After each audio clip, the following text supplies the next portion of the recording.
Olá, começando mais um Acontece Agora desta sexta-feira com notícias do Brasil e do mundo. Iniciamos falando da Covid em São Paulo. Os donos de academias de Guarulhos e o Conselho Regional de Educação Física estão pressionando a Assembleia Legislativa e a gestão do governo do estado para que a prática de atividade física e de exercício físico seja considerada essencial. Assim, as academias poderiam permanecer abertas, mesmo na fase vermelha, que começa às 0 hora deste sábado, como forma de conter o aumento de casos da Covid-19. O projeto está em fase de análise nas comissões da Lesp e o Conselho Regional de Educação Física já se manifestou a favor. Enquanto São Paulo pede para que as academias sejam consideradas como essenciais, em Manaus, capital do Amazonas, mesmo com o sistema de saúde no limite, as academias foram reabertas, além de outros serviços não essenciais como shoppings e restaurantes. Só para relembrar, há menos de 2 meses, Manaus vivia um colapso com falta de oxigênio para pacientes. Hoje, registra 88% de ocupação de leitos de UTIs exclusivos para a Covid-19 e 100 pacientes ainda estão na fila por uma vaga nos hospitais públicos. O ministro das Relações Exteriores, Ernesto Araújo, vai viajar a Israel no sábado para assinar um acordo que vai permitir a realização de ensaios clínicos de um spray nasal contra a Covid no Brasil. O ministro das Relações Exteriores, Ernesto Araújo, vai a Israel no próximo sábado para assinar um acordo que permitirá a realização no Brasil de ensaios clínicos de um spray nasal contra a Covid-19. E vamos assinar um acordo para começar a aplicar a terceira fase do spray aqui no Brasil. É emergencial, é um teste ainda, a documentação vai ter que passar pela Anvisa. A delegação vai visitar o Centro Médico Ishilov, que desenvolveu o spray nasal, descrito pelo primeiro-ministro Benjamin Netanyahu como milagroso. A União Europeia defendeu a decisão italiana de bloquear o envio de vacinas da AstraZeneca contra a Covid-19 para a Austrália. Ainda nesta sexta-feira, a União Europeia defendeu a decisão italiana de bloquear o envio de 250 mil doses da vacina da AstraZeneca para a Austrália. O bloco assegurou que, apesar da medida, ainda é um grande exportador do imunizante. As autoridades italianas justificaram o veto pela persistente escassez de vacinas e atrasos no fornecimento por parte do laboratório.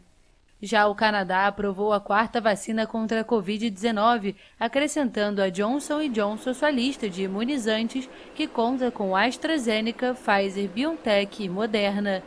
A vacina da Johnson & Johnson é a primeira de dose única a ser autorizada no país e foi aprovada para uso em pessoas maiores de 18 anos. O tal encomendou 38 milhões de doses que podem ser armazenadas a temperaturas de 2 a 3 graus Celsius, o que facilita a distribuição em comparação com outras vacinas. O Japão está a menos de 5 meses de sediar os Jogos Olímpicos e segue com as restrições para conter o novo coronavírus. Nesta sexta-feira, o país prorrogou o estado de emergência na região de Tóquio por 2 semanas. A decisão exige principalmente o fechamento de bares e restaurantes a partir das 8 horas da noite. Apesar do aumento dos contágios deste inverno boreal, o Japão registrou um surto relativamente pequeno, com cerca de 8.100 mortes. E a China, mesmo com as incertezas geradas pela pandemia do coronavírus, prevê um crescimento de pelo menos 6% este ano. O anúncio foi feito pelo primeiro-ministro Li Keqiang durante um discurso na abertura da sessão anual do parlamento. A taxa de crescimento da China foi fixada acima de 6% este ano. Levamos em consideração a recuperação da atividade econômica. Isso nos permitirá dedicar toda a energia à promoção de reformas, inovação e desenvolvimento de alta qualidade. Já o Fundo Monetário Internacional projeta um crescimento de 8,1% para a segunda economia mundial. A China foi o primeiro país afetado pelo coronavírus que paralisou sua economia, registrando uma queda histórica no crescimento de 6,8% no primeiro trimestre de 2020. Mas a progressiva melhora das condições sanitárias fez com que o Produto Interno Bruto voltasse a crescer e fechou o ano passado com alta de 2,3%, ao contrário das principais economias mundiais que registraram queda histórica. Mas o crescimento do gigante asiático no ano passado foi o menor desde 1976. Por outro lado, o Ministério das Finanças chinês informou que aumentará o orçamento militar em 6,8% em 2021, após um ressurgimento no ano passado das tensões com os Estados Unidos no mar da China Meridional e em torno de Taiwan e com a Índia. Além disso, o governo de Pequim anunciou que vai aumentar o controle sobre os candidatos às eleições legislativas de Hong Kong, como parte de uma reforma do sistema eleitoral na ex-colônia britânica. Isso vai resultar na marginalização da oposição pró-democracia. Hoje, a Organização Mundial da Saúde fez um alerta sobre o surto de ebola na Guiné, de que os países vizinhos não estão preparados para enfrentar uma possível propagação do vírus. Um funcionário da OMS na África afirmou que os 6 países vizinhos da Guiné não estão preparados para lidar com uma possível propagação do surto de ebola no país da África Ocidental. Para os 6 países vizinhos da Guiné, fizemos uma autoavaliação de prontidão. 2 não estão prontos e 1 está na fronteira. E há 3 países que estão mais ou menos preparados. Mas quando dizemos prontos ou não, depende do pilar de resposta de que estamos falando, principalmente, como já dissemos, em um dos pilares que é a vacinação. Nenhum dos países estava totalmente pronto.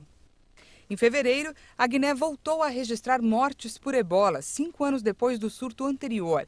Este é o primeiro ressurgimento registrado da doença na África Ocidental, onde começou o pior surto na história do vírus, que matou mais de 11 mil pessoas entre 2013 e 2016. Até ontem, um total de 18 casos foram notificados, 14 foram confirmados, incluindo 4 mortes. Isso representa uma taxa de letalidade de 44,4%. O vírus do ebola, que provoca febre alta, dor de cabeça, vômitos e diarreia, foi identificado pela primeira vez em 1976. No momento, existem 2 vacinas experimentais, mas não há nenhum tratamento capaz de curar o vírus, que já provocou caos várias vezes na África. E no mercado financeiro desta sexta-feira, o dólar fechou em alta após comentários do presidente do Banco Central dos Estados Unidos, Jeremy Powell, sobre a promessa de mais apoio à economia, mantendo o crédito livre e fluindo até que os cidadãos voltem ao trabalho. A moeda norte-americana subiu 0,39% e encerrou o dia cotada a R$ 5,72 na venda. E encerramos com uma homenagem bem curiosa feita ao primeiro presidente de Bangladesh, chamado de pai fundador da nação, em uma plantação de arroz. Veja. O Sheikh Mujibur Rahman foi o primeiro presidente de Bangladesh e é considerado o pai fundador da nação. Morto em 1975, ele é reverenciado até hoje com esculturas e murais por todo o país. Mas nada chama mais a atenção do que o enorme retrato que foi confeccionado em uma plantação de arroz. Esse rosto no arrozal é uma das maiores telas do mundo. Mantemos isso com 2 tipos de lavouras de arroz, uma verde e outra roxa, importada da China. O trabalho de 400 metros de extensão atrai centenas de visitantes todos os dias, mesmo que só possa ser visto direito do alto. O rosto do ídolo nacional levou 2 meses para ser desenhado na plantação. Planejamos inscrever o retrato no livro Guinness dos Recordes para marcar o 100º aniversário do pai de nossa nação, o Sheikh Mujibur Rahman Bangabandhu. Pelo menos 130 camponeses trabalham todos os dias para manter a obra no campo de arroz, que fica na cidade rural de Babanipur. Eu fico por aqui. Outras informações durante a nossa programação. Para rever alguma reportagem, é só acessar o canal Hit Notícias lá no YouTube. Uma ótima noite para você, ótimo final de semana, se cuida e até segunda. Tchau!